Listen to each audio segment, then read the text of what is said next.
नमस्कार दोस्तों, स्वागत है आपका स्पिरिचुअल बुक समरी चैनल पर। क्या आपको कभी ऐसा लगता है कि आप अपने ही दिमाग के शोर यानी नॉइज में खो गए हैं?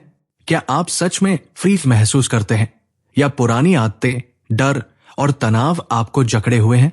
हम सब शांति और खुशी ढूंढ रहे हैं, लेकिन मजे की बात यह है कि हम इसे बाहर ढूंढ रहे हैं। कभी पैसों में, कभी रिश्तों में, तो कभी किसी गुरु के पास।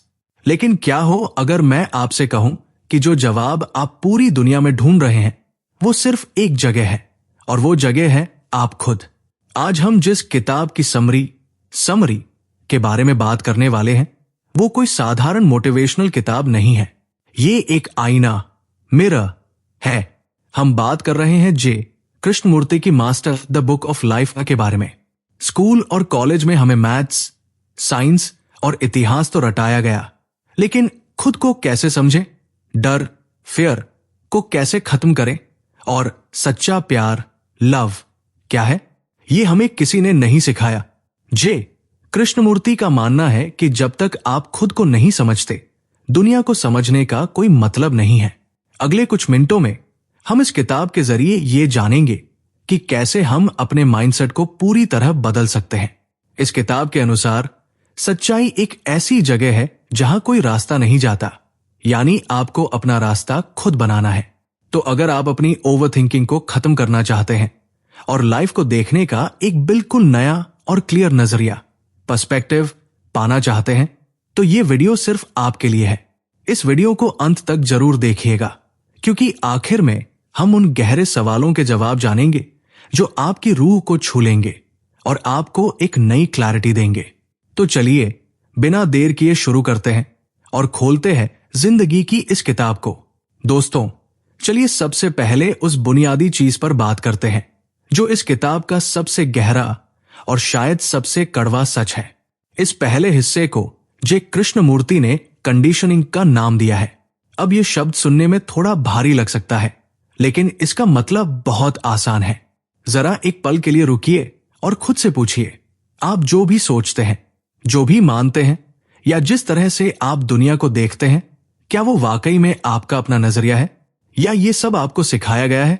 इस किताब के अनुसार सच्चाई यह है कि हम में से कोई भी आजाद नहीं है।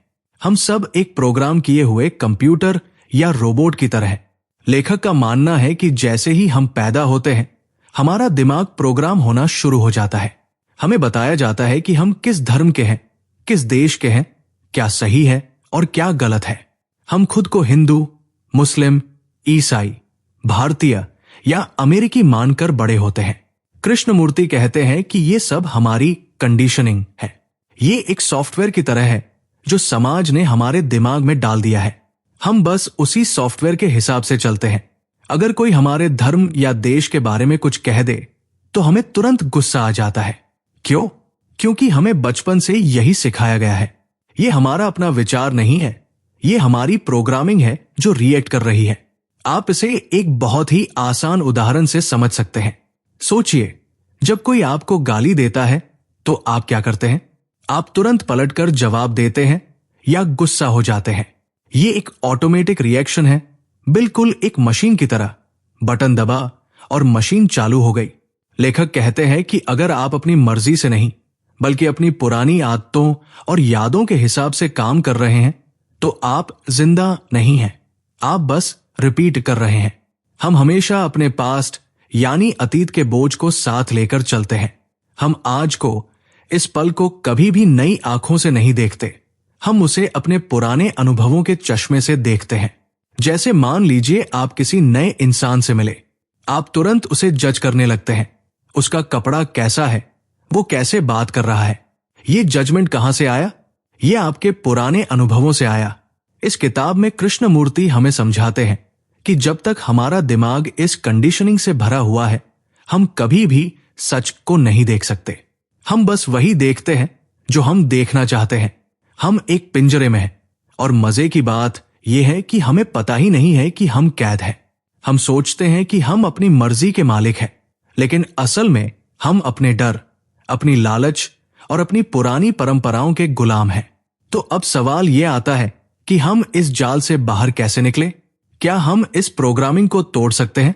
लेखक का कहना है कि इसका हल इससे लड़ने में नहीं है, बल्कि इसे देखने में है। आपको बस अवेयर होना है। अगली बार जब आपको गुस्सा आए या जब आप किसी को जज करें, तो एक सेकंड के लिए रुकें और देखें कि यह विचार कहां से आ रहा है। क्या ये आप है या ये आपकी कंडीशनिंग है? जिस पल आप ये देख लेते हैं कि आप एक रोबोट की तरह काम कर रहे हैं, उसी पल आप रोबोट बनना बंद कर देते हैं। यही आजादी की पहली सीढ़ी है।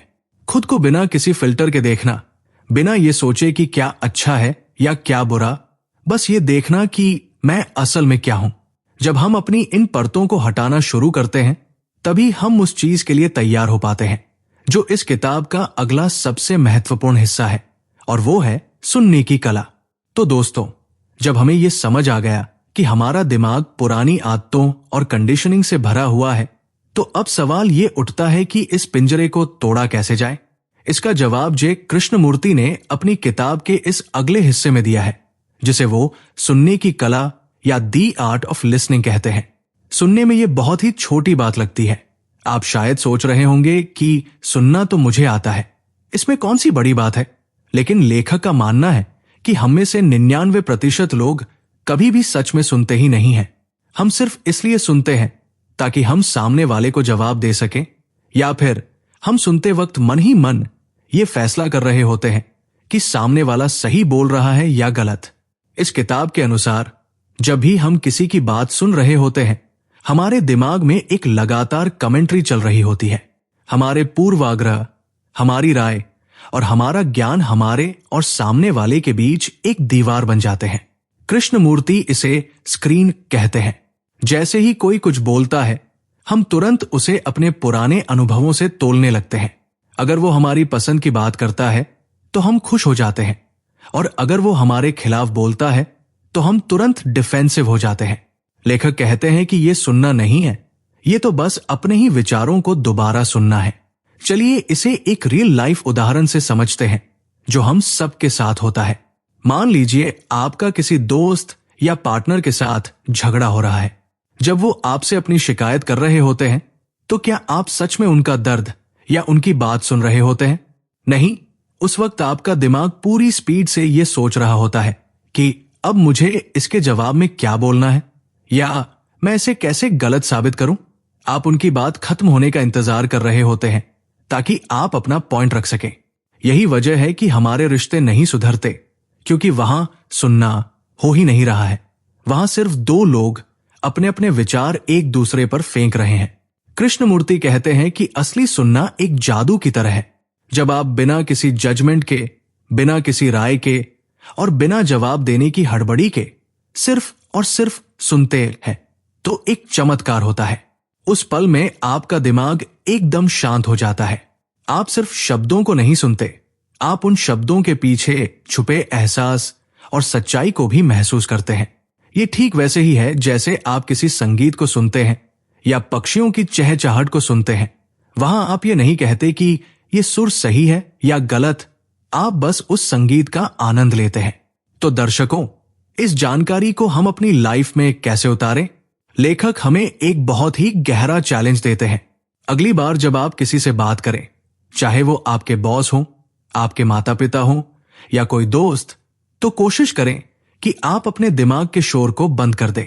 बीच में टोके नहीं, मन में जवाब तैयार न करें, बस पूरी तरह से वहां मौजूद रहें और उन्हें सुने। आप देखेंगे कि जब आप सामने वाले को पूरी अटेंशन देते हैं, तो न सिर्फ आपको बात गहराई से समझ आती है, बल्कि सामने वाले का व्यवहार भी बदल जाता है। ये डीप लिसनिंग ही वो चाबी है जो हमें हमारे अगले सबसे बड़े भ्रम से आजाद कराएगी, और वो भ्रम है किसी गुरु या बाहरी ताकत पर निर्भर रहना। दोस्तों, अब हम जिस पड़ाव पर आ गए हैं, वो इस पूरी किताब का सबसे विस्फोटक और विवादास्पद हिस्सा है। यहां आकर जे कृष्णमूर्ति एक ऐसा बम फोड़ते हैं जो हमारी सदियों पुरानी मान्यताओं को हिलाकर रख देता है। इस हिस्से में हम बात करेंगे अथॉरिटी और गुरुओं के बारे में। बचपन से हमें सिखाया गया है कि अगर जीवन में रास्ता न मिले तो किसी गुरु के पास जाओ, किसी धार्मिक किताब का सहारा लो या किसी महान इंसान को फॉलो करो। लेकिन इस किताब के अनुसार जब आप किसी और को अपना गाइड मान लेते हैं तो आप अपनी खुद की आंखों को बंद कर लेते हैं। सुनने में यह बहुत कड़वा लग सकता है, लेकिन लेखक का मानना है कि सच कोई ऐसी जगह नहीं है जिसका नक्शा किसी और के पास हो। सच एक खुला आसमान है और वहां उड़ने के लिए आपको अपने पंख खुद खोलने होंगे। लेखक हमसे एक बहुत ही तीखा सवाल पूछते हैं कि आखिर हमें गुरु की जरूरत पड़ती ही क्यों है? क्या इसलिए कि हम सच जानना चाहते हैं? नहीं, कृष्णमूर्ति कहते हैं कि हम गुरु के पास इसलिए जाते हैं क्योंकि हम डरे हुए हैं और हम आलसी हैं। हमें लगता है कि जीवन की मुश्किलें बहुत बड़ी हैं और हम अकेले उनका सामना नहीं कर सकते। इसलिए हम चाहते हैं कि कोई आए, हमारा हाथ पकड़े और हमें सुरक्षित जगह पर पहुंचा दे। हम कंफर्ट और सिक्योरिटी चाहते हैं, सच नहीं। जब हम किसी को फॉलो करते हैं तो हम बस उनकी नकल करने लगते हैं। हम एक सेकंड हैंड इंसान बन जाते हैं। जैसे अगर आप किसी महान व्यक्ति की तरह कपड़े पहन ले और उन्हीं की तरह बातें करने लगे तो क्या आप वो महान व्यक्ति बन जाएंगे? बिल्कुल नहीं। आप बस एक कार्बन कॉपी बनकर रह जाएंगे और एक कॉपी की कोई अपनी वैल्यू नहीं होती। इसे हम आज के जमाने के एक बहुत ही आसान उदाहरण से समझ सकते हैं। जीपीएस का इस्तेमाल तो हम सब करते हैं। जब आप हमेशा जीपीएस लगाकर गाड़ी चलाते हैं तो आपका ध्यान रास्ते पर नहीं होता, आपका ध्यान सिर्फ स्क्रीन पर होता है। नतीजा यह होता है कि आप अपनी मंजिल पर पहुंच तो जाते हैं, लेकिन अगर अगली बार जीपीएस बंद हो जाए तो आप खो जाएंगे क्योंकि आपने रास्ता खुद कभी देखा ही नहीं था। गुरु या अथॉरिटी उस जीपीएस की तरह है। जब तक वो बता रहे हैं आप चल रहे हैं, लेकिन जिस दिन आपको अकेले चलना पड़ा आप घबरा जाएंगे। लेखक कहते हैं कि जीवन का रास्ता बना बनाया नहीं मिलता, इसे चलते हुए ही बनाना पड़ता है। तो अब सवाल यह है कि हम करें क्या? क्या हम सबकी सुनना बंद कर दें? लेखक कहते हैं कि बाहर देखना बंद करो और अंदर देखना शुरू करो। आपको अपना गुरु खुद बनना होगा। अपनी प्रॉब्लम का हल किसी और से मत मांगिए, बल्कि उस प्रॉब्लम के साथ ठहरिए और उसे समझने की कोशिश कीजिए। जब आप ये कहते हैं कि मुझे बताओ मैं क्या करूं, तो आप अपनी जिम्मेदारी किसी और पर डाल रहे होते हैं। लेकिन जिस दिन आप ये ठान लेते हैं कि चाहे अंधेरा हो या उजाला, मैं अपनी रोशनी खुद बनूंगा, उसी दिन आप सही मायनों में समझदार बनते हैं। और जब आप खुद की जिम्मेदारी उठा लेते हैं, तभी आप उस अगली भावना को समझ सकते हैं जो इंसान को सबसे ज्यादा नचाती है, और वो है हमारा डर और हमारी इच्छाएं, जिसके बारे में हम अगले भाग में गहराई से बात करेंगे। दोस्तों, जब हम गुरुओं और बाहरी सहारों को छोड़ देते हैं और खुद जिम्मेदारी उठाते हैं, तो सबसे बड़ी चुनौती जो हमारे सामने आकर खड़ी होती है वो है हमारा अपना डर। इस किताब के अगले हिस्से में जे कृष्णमूर्ति ने डर और इच्छा के इस खेल को इतनी गहराई से समझाया है कि अगर आप इसे समझ लें तो आपकी जिंदगी से घबराहट हमेशा के लिए खत्म हो सकती है। हम सब किसी न किसी चीज से डरते हैं।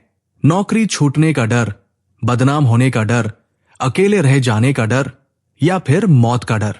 लेकिन लेखक कहते हैं कि हम डर को कभी खत्म नहीं कर पाते, क्योंकि हम हमेशा डर से भागने की कोशिश करते हैं।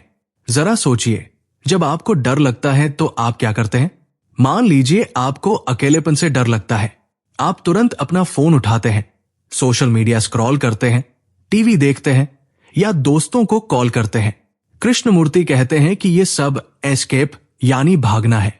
और मजे की बात यह है कि आप जितना डर से भागते हैं, डर आपके पीछे उतना ही बड़ा होकर आता है।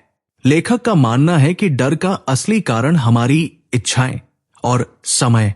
हम हमेशा आने वाले कल यानी भविष्य के बारे में सोचते रहते हैं। अगर कल मेरी नौकरी चली गई तो, अगर कल मुझे कोई बीमारी हो गई तो, ये जो अगर है यही डर की जड़ है। हम आज में नहीं जी रहे, हम एक काल्पनिक भविष्य में जी रहे हैं जो अभी आया भी नहीं है। इसे एक बहुत ही आम उदाहरण से समझते हैं जो शायद हम सबने महसूस किया है। मान लीजिए कल आपका कोई बहुत जरूरी इंटरव्यू है या आपको स्टेज पर कुछ बोलना है। डर कब लग रहा है? डर अभी लग रहा है, जबकि घटना कल होने वाली है। क्यों?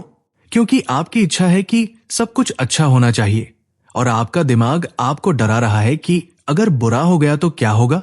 ये जो गैप है, जो है और जो आप चाहते हैं, इसी के बीच में डर पैदा होता है। हम अपनी इमेज को लेकर, अपनी सुरक्षा को लेकर इतने ज्यादा पजेसिव हो जाते हैं कि उसे खोने का ख्याल ही हमें डरा देता है। तो अब सवाल यह है कि इस डर का सामना कैसे करें? क्या हम डर के आगे जीत की उम्मीद करें? नहीं, कृष्णमूर्ति का तरीका इससे बिल्कुल अलग है। वो कहते हैं कि डर को जीतो मत, डर को देखो। जब भी डराए तो उससे भागे नहीं, कोई मंत्र न पढ़ें, म्यूजिक न चलाएं, बस एक जगह शांत बैठें और उस डर को देखें, जैसे आप एक छोटे बच्चे को देखते हैं या जैसे आप अपनी गोद में एक कीमती गहने को पकड़ते हैं। वैसे ही अपने डर के साथ रहें। उसे जज न करें कि ये डर बुरा है, मुझे इसे नहीं महसूस करना चाहिए। बस ये देखें कि ये डर पेट में कैसी हलचल कर रहा है, दिमाग में क्या विचार ला रहा है। लेखक का कहना है कि जब आप डर से भागना बंद कर देते हैं और उसकी आंखों में आंखें डालकर देखते हैं तो एक चमत्कार होता है। वो डर जो एक भूत की तरह बड़ा लग रहा था, अचानक गायब हो जाता है, क्योंकि आपने उसे ऊर्जा देना बंद कर दिया है। आपने भागना बंद कर दिया है। यह समझना बहुत जरूरी है कि डर आपसे अलग नहीं है, आप ही डर है। जब ये दूरी खत्म हो जाती है तो डर भी खत्म हो जाता है। और दोस्तों, जब इंसान के मन से डर निकल जाता है तभी वो एक और खूबसूरत एहसास के लिए तैयार होता है, जिसे हम प्यार कहते हैं। लेकिन क्या हम जिसे प्यार समझते हैं वो सच में प्यार है या वो भी एक सौदा है? यही हमारा अगला और बहुत ही दिलचस्प पॉइंट है, रिश्ते और प्यार की असलियत। दोस्तों, जब डर हमारे दिमाग से हटता है तभी हम उस चीज के लिए जगह बना पाते हैं जिसे दुनिया में सबसे ज्यादा गलत समझा गया है, और वो है रिश्ते और प्यार। जे कृष्णमूर्ति की द बुक ऑफ लाइफ का ये हिस्सा शायद आपको थोड़ा असहज कर सकता है, क्योंकि ये हमारी प्यार की परिभाषा को पूरी तरह बदल देता है। हम अक्सर कहते हैं कि मैं तुमसे प्यार करता हूं, लेकिन लेखक पूछते हैं कि क्या ये वाकई प्यार है या ये सिर्फ एक समझौता और कब्जा है? हम जिसे प्यार कहते हैं उसमें अक्सर जलन होती है, पजेसिवनेस होती है और एक दूसरे पर हक जताने की आदत होती है। कृष्णमूर्ति का मानना है कि जहां डर है, जहां जलन है, वहां प्यार हो ही नहीं सकता। प्यार कोई सौदा नहीं है कि मैं तुम्हारे लिए ये कर रहा हूं तो तुम्हें भी मेरे लिए वो करना होगा। ये तो व्यापार है, प्यार नहीं। इसे गहराई से समझने के लिए चलिए एक बहुत ही आम आज के जमाने के रिश्ते का उदाहरण लेते हैं। मान लीजिए एक कपल है। लड़का अपनी गर्लफ्रेंड से कहता है कि मैं तुमसे बहुत प्यार करता हूं, लेकिन जैसे ही वो किसी और से बात करती है उसे जलन होने लगती है। वो उस पर पाबंदियां लगाने लगता है। वो कहता है, मैं ये सब इसलिए कर रहा हूं क्योंकि मैं तुम्हारी परवाह करता हूं। लेकिन लेखक कहते हैं कि ये परवाह नहीं है, ये डर है। ये उस इंसान को खोने का डर है, ये उस पर कब्जा रखने की चाहत है। हम दूसरे इंसान को एक वस्तु, एक फर्नीचर की तरह इस्तेमाल करते हैं ताकि हम खुद को अकेला महसूस न करें। हम दूसरे इंसान से प्यार नहीं करते, हम उस सुख से प्यार करते हैं जो वो इंसान हमें देता है। और जब वो सुख मिलना बंद हो जाता है तो हमारा प्यार नफरत में बदल जाता है। लेखक हमें बताते हैं कि हमारे झगड़ों की असली वजह यह है कि हम एक दूसरे के साथ नहीं रहते, बल्कि हम उन इमेजेस यानी छवियों के साथ रहते हैं जो हमने अपने दिमाग में बना रखी है। पति के दिमाग में एक इमेज है कि पत्नी को ऐसा होना चाहिए, और पत्नी के दिमाग में इमेज है कि पति को वैसा होना चाहिए। जब असली इंसान उस इमेज से अलग व्यवहार करता है तो झगड़ा होता है। हम सामने वाले को वैसे नहीं देखते जैसा वो है, हम उसे अपने पुराने अनुभवों और उम्मीदों के चश्मे से देखते हैं। और जहां ये दीवार होती है वहां सच्चा कनेक्शन कभी बन ही नहीं सकता। तो अब सवाल आता है कि हम इसे बदले कैसे, सच्चा प्यार कैसे पाएं? इस किताब के अनुसार आपको अपने रिश्तों को एक आईने की तरह देखना होगा। अपने पार्टनर को बदलने की कोशिश मत कीजिए, बल्कि ये देखिए कि उस रिश्ते में आप कैसे रिएक्ट कर रहे हैं। क्या आप डोमिनेट कर रहे हैं? क्या आप निर्भर हैं? एक्शन प्लान यह है कि आज जब आप अपने पार्टनर या परिवार के किसी सदस्य को देखें तो सारी पुरानी यादें, सारे पुराने झगड़े और सारी उम्मीदें एक पल के लिए साइड में रख दें। उन्हें ऐसे देखें जैसे आप उन्हें पहली बार देख रहे हैं, बिना किसी जजमेंट के। जब आप किसी को बिना किसी शर्त के, बिना किसी मांग के देखते हैं और उन्हें पूरी आजादी देते हैं, तभी उस स्पेस में प्यार का जन्म होता है। प्यार एक खुले आसमान की तरह है, पिंजरे की तरह नहीं। और जब हम इस तरह से जीना शुरू करते हैं तो हमें समझ आता है कि हम अब तक समय के जिस चक्रव्यूह में फंसे थे वो कितना बड़ा धोखा था, जो हमें हमारे अगले पॉइंट की तरफ ले जाता है, समय का असली सच। दोस्तों, जब हम अपने रिश्तों को सुधारने की बात करते हैं या डर को समझने की कोशिश करते हैं तो एक अदृश्य दीवार है जो हमें रोकती है, और वही दीवार इस किताब का अगला और सबसे गहरा कॉन्सेप्ट है। जे कृष्णमूर्ति इसे साइकोलॉजिकल टाइम यानी मनोवैज्ञानिक समय कहते हैं। आसान भाषा में कहें तो इसे हम समय का धोखा कह सकते हैं। हम सब घड़ी वाले समय को तो जानते हैं कि ऑफिस 9 बजे जाना है, ट्रेन 5 बजे आएगी, ये समय जरूरी है। लेकिन लेखक कहते हैं कि एक दूसरा समय होता है जो सिर्फ हमारे दिमाग में चलता है, और यही हमारे सारे दुखों की जड़ है। लेखक का मानना है कि हम कभी भी आज में नहीं जीते। हम या तो बीते हुए कल के पछतावे में हैं या आने वाले कल के सपने देख रहे हैं। हम हमेशा खुद से एक वादा करते हैं, मैं कल बदल जाऊंगा, मैं कल से गुस्सा नहीं करूंगा, या जब मेरे पास बहुत पैसे आ जाएंगे तब मैं खुश होऊंगा। कृष्णमूर्ति कहते हैं कि ये एक बहुत बड़ा जाल है। जब आप कहते हैं कि मैं कल अच्छा बनूंगा तो आप असल में ये कह रहे हैं कि आज मैं बुरा हूं और आज मैं बदलने को तैयार नहीं हूं। हम समय का इस्तेमाल एक बहाने की तरह करते हैं ताकि हमें अभी इसी वक्त बदलना न पड़े। इसे हम एक बहुत ही शानदार उदाहरण से समझ सकते हैं जो हम सबकी जिंदगी की कहानी है। मान लीजिए एक इंसान है जो बहुत ज्यादा चिंता, एंजाइटी करता है। वो सोचता है धीरे धीरे वक्त के साथ मेरी चिंता खत्म हो जाएगी। वो समय पर भरोसा कर रहा है। लेकिन लेखक पूछते हैं, क्या समय सच में घाव भरता है या समय हमें और ज्यादा सुस्त बना देता है? अगर आप आज खुश नहीं हैं और आप सोच रहे हैं कि कोई लॉटरी लगने के बाद या प्रमोशन मिलने के बाद आप खुश हो जाएंगे, तो आप एक भ्रम में जी रहे हैं, क्योंकि जब वो कल आएगा तो वो भी आज बनकर ही आएगा, और आपकी आदत तो कल में जीने की पड़ चुकी है। तो आप फिर से खुशियां अगले दिन पर टाल देंगे। इस किताब के अनुसार बनने, बिकमिंग की ये पूरी प्रक्रिया ही गलत है। हम हमेशा कुछ बनना चाहते हैं, अमीर बनना, शांत बनना, सफल बनना। लेकिन लेखक कहते हैं कि बदलाव कल नहीं आता, बदलाव अभी नाउ आता है। एक टॉर्च की रोशनी की तरह जैसे ही आप टॉर्च जलाते हैं, अंधेरा तुरंत गायब हो जाता है, उसे जाने में वक्त नहीं लगता। ठीक वैसे ही अगर आपको समझ आ गया कि गुस्सा करना जहर पीने जैसा है, तो आप उसे कल नहीं छोड़ेंगे, आप उसे अभी इसी पल छोड़ देंगे। तो दोस्तों, इसका हम अपनी जिंदगी में क्या करें? एक्शन प्लान बहुत ही सीधा और पावरफुल है। अपनी डिक्शनरी से कल शब्द को मानसिक तौर पर हटा दीजिए। अपने आप से यह कहना बंद कीजिए कि मैं कोशिश करूंगा। अगर आपको किसी को माफ करना है तो अभी कीजिए। अगर आपको खुश होना है तो अभी मुस्कुराइए। ये मत सोचिए कि हालात बदलेंगे तब मैं बदलूंगा। जब आप समय के इस धोखे से बाहर निकल आते हैं और पूरी तरह से वर्तमान प्रेजेंट मोमेंट में आ जाते हैं, तब आप एक ऐसी अवस्था में प्रवेश करते हैं जिसे दुनिया ध्यान या मेडिटेशन कहती है। लेकिन रुकिए, आंख बंद करके बैठना ध्यान नहीं है, तो फिर असली ध्यान क्या है? यही हम अगले हिस्से में जानेंगे, और ये आपकी सोच को पूरी तरह बदल देगा। दोस्तों, जब हम समय के जाल से बाहर निकलकर आज में जीना शुरू कर देते हैं, तो हम अपने आप उस दरवाजे पर खड़े हो जाते हैं जिसे दुनिया ध्यान या मेडिटेशन कहती है। लेकिन ठहरिए, यहां जे कृष्णमूर्ति हमें एक बहुत बड़ा झटका देते हैं।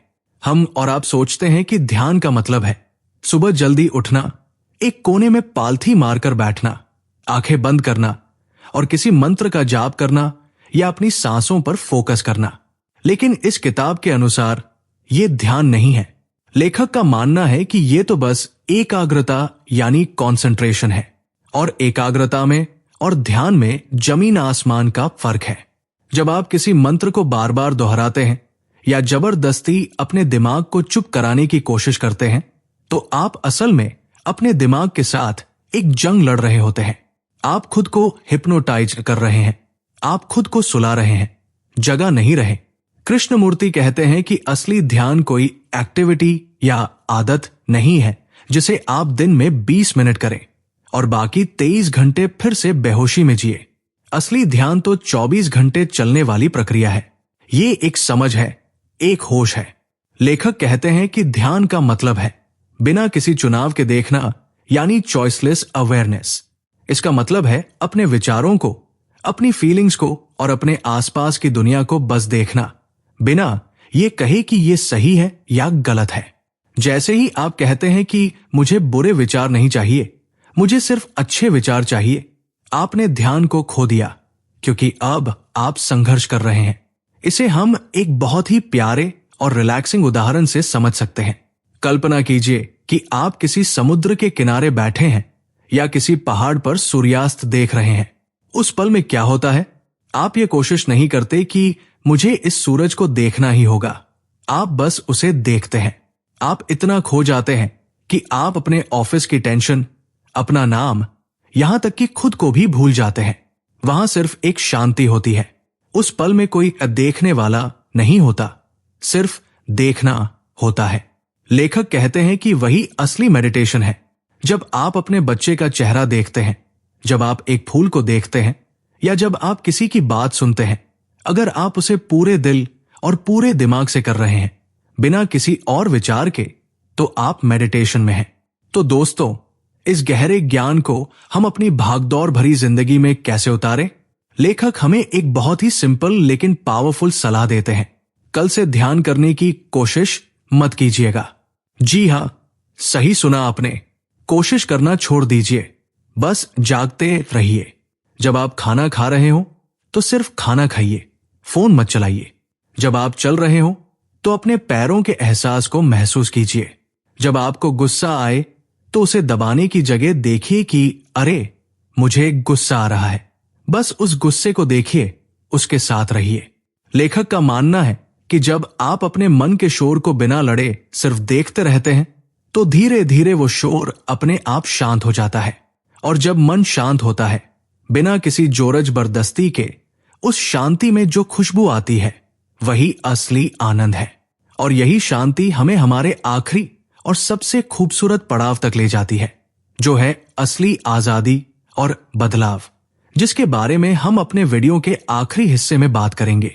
दोस्तों, जब हमारा मन शांत हो जाता है और हम वर्तमान में जीना सीख जाते हैं, तभी हम उस मंजिल तक पहुंचते हैं जिसे जे कृष्णमूर्ति टोटल फ्रीडम यानी संपूर्ण आजादी कहते हैं। और यही इस पूरी किताब का निचोड़ भी है। ये आजादी वो नहीं है कि मैं जो चाहूं वो करूं। असली आजादी है अपने ही अतीत, अपने डर और अपनी पुरानी पहचान के बोझ से मुक्त हो जाना। लेखक कहते हैं कि दुनिया को बदलने की कोशिश मत करो, खुद को बदलो। और ये बदलाव धीरे धीरे नहीं होता, ये एक धमाके की तरह होता है, अभी और इसी वक्त। कृष्णमूर्ति का एक बहुत ही खूबसूरत विचार है, die to the past every day, यानी हर रात सोने से पहले अपने सारे सुख, सारे दुख, सारी नफरत और सारी यादों को मन से ऐसे निकाल दे जैसे आप मर रहे हों, पूरा खाली हो जाए, ताकि अगली सुबह जब आप उठें तो आप एक पुरानी आदतों वाले इंसान न हो, बल्कि एक बिल्कुल नए और ताजे इंसान हो जो दुनिया को नई आंखों से देख सके। तो दोस्तों, अगर हम इस द बुक ऑफ लाइफ को चंद शब्दों में समेटे तो उसका सार यही है कि अपना दीपक खुद बनो, किसी और के नक्शे कदम पर मत चलिए, क्योंकि सच का कोई बना बनाया रास्ता नहीं होता। आपको अपनी राह खुद बनानी है, अपनी कंडीशनिंग को तोड़ना है, बिना जजमेंट के सुनना सीखना है और बिना किसी डर के इस पल में यानी नाव में जीना है। याद रखिए, ये वीडियो सिर्फ मनोरंजन के लिए नहीं था। अगर आपने आज सुनी हुई बातों में से एक भी बात अपनी जिंदगी में उतार ली, चाहे वो सही तरीके से सुनना हो या डर को देखना, तो यकीन मानिए आपकी पूरी जिंदगी बदल सकती है। ज्ञान वो नहीं जो आपके दिमाग में जमा हो, ज्ञान वो है जो आपके आचरण में दिखे। तो आज ही, अभी से खुद को देखने की शुरुआत कीजिए। अगर आपको लगा कि इस वीडियो ने आपके सोचने का तरीका थोड़ा भी बदला है या आपको कुछ नया सिखाया है, तो प्लीज इस वीडियो को लाइक जरूर करें। इससे हमारा हौसला बढ़ता है और हमें पता चलता है कि आपको हमारी मेहनत पसंद आ रही है। और हां, इस गहरे ज्ञान को सिर्फ अपने तक सीमित मत रखिए, इसे अपने उन दोस्तों और परिवार के सदस्यों के साथ शेयर कीजिए जो अपनी जिंदगी में शांति और जवाब ढूंढ रहे हैं। क्या पता आपकी एक शेयर से किसी और की उलझन सुलझ जाए।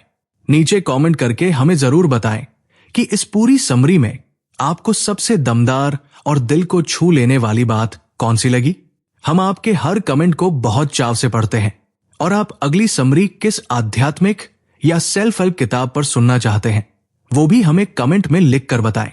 अगर आप सच की इस यात्रा में हमारे साथ जुड़े रहना चाहते हैं तो स्पिरिचुअल बुक समरी चैनल को अभी सब्सक्राइब कर लीजिए और वो घंटी यानी बेल आइकन भी दबा दीजिएगा ताकि ज्ञान की कोई भी वीडियो आपसे मिस ना हो। तो दोस्तों, खुद को जानिए, अपने दीपक खुद बनिए और हर पल को जी भरकर जिए। मिलते हैं बहुत जल्द एक और शानदार किताब और नई सीख के साथ। तब तक के लिए अपना ख्याल रखें। धन्यवाद।